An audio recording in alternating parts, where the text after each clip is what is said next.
Hi, Diana from Scrappy Wonder Woman. I just went through one of the hardest physical things that I've ever had to do.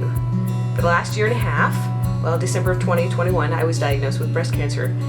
And of course, there were some challenges there physically and mentally that I hope no one ever has to go through. There are lots of things that I learned and lots of things that helped me get through that difficult time.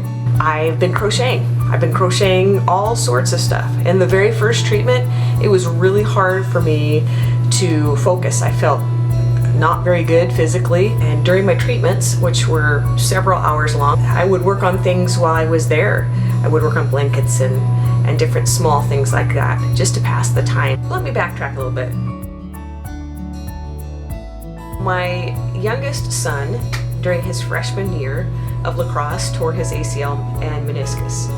And I knew that it was going to be a really long time for him to be sitting in physical therapy, and I wasn't going to leave him there all by himself. And so I wanted to figure out something that would keep me occupied during that time. And while my husband and I were out visiting a friend, coincidentally, she had had knee surgery. She had been doing some things to keep herself busy. And she showed me this crocheted doll. And I went, "It's crocheted?" She's like, "Yeah." And I took and I looked at, and I was completely amazed. And then I looked, because I'd been thinking about it, and yes, I've been praying about it, to be inspired to know what I should do with my time while I sat there with my son. And so I went home and I did some research and figured out that the crocheted dolls actually had a name, which is amigurumi, something that I learned along my crochet journey.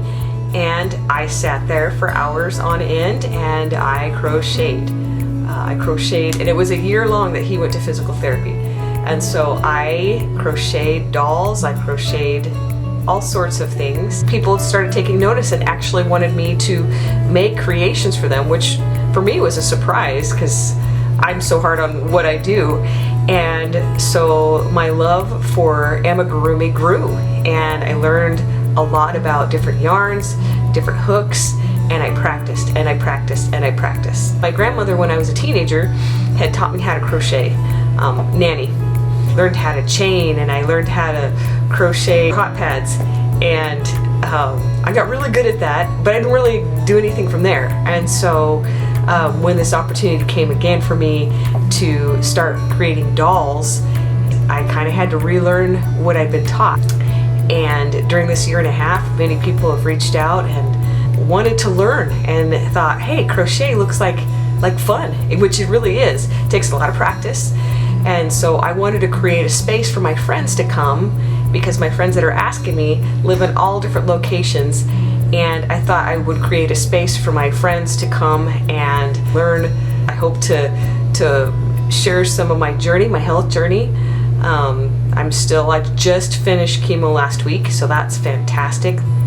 And one of my nurses actually commented, "Crochet is such a good thing because you can sit and be still and still be working on something while your body's healing." And there has been a recent study that crochet is also really good for your mental health, which I can tell you with this diagnosis and treatments and everything that I've had to go through, it's a lot harder mentally than physically. It was pretty hard physically, so that, if that gives you any indicator. But I can tell you that being able to create something for someone else brought me joy, and to be able to gift things to special people made a difference. After my last treatment this last time, I was able to give blankets to 4 of the nurses that were with me from the very beginning, and I wrote them a special note how much I appreciated them, and what a gift from my heart to give to them. I was a little nervous because when I make something, I do create with all my heart.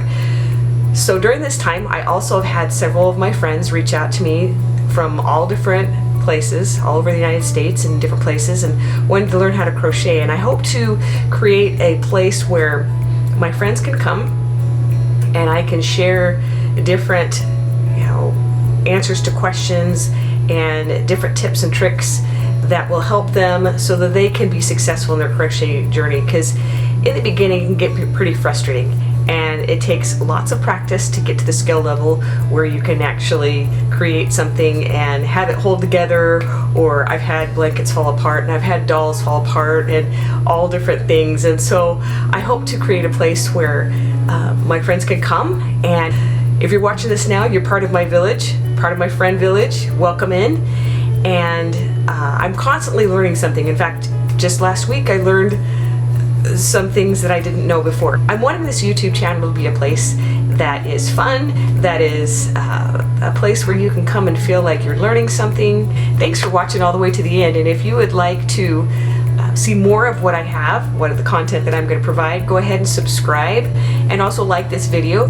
By liking and subscribing to my channel, that helps my channel to grow, and also that other friends can see it. Thanks so much for watching, and we'll talk to you next time.